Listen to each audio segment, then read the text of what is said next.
Minnie's Picnic. It was the day of the grand opening of Mickey Mouse Park Picnic Grounds, and the Clubhouse gang planned to celebrate with, you guessed it, a picnic. "This is going to be the most wonderful picnic ever," said Minnie. She was in charge of putting everything together. It was a big job. Minnie gave each Clubhouse friend something to do. Pete was sent to the cupboard to find a big blanket.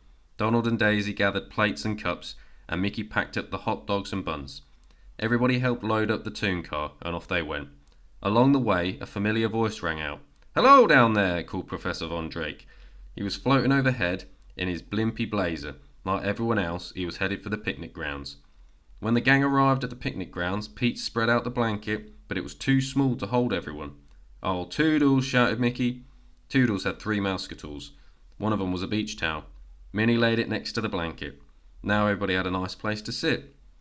"Bring on the eats," said Pete, opening the picnic basket, but all of a sudden a gust of wind knocked the gang over and blew the basket into a tree. "Oh, Toodles," Mickey called. This time, Mickey picked up a trampoline. He used it to hop up high and reach the blanket. He got it. Finally, it was time to eat. Goofy carried over a cool box full of fruit punch, but he tripped and spilled it everywhere. Toodles' last Mouseketool was just what the gang needed, a giant sponge.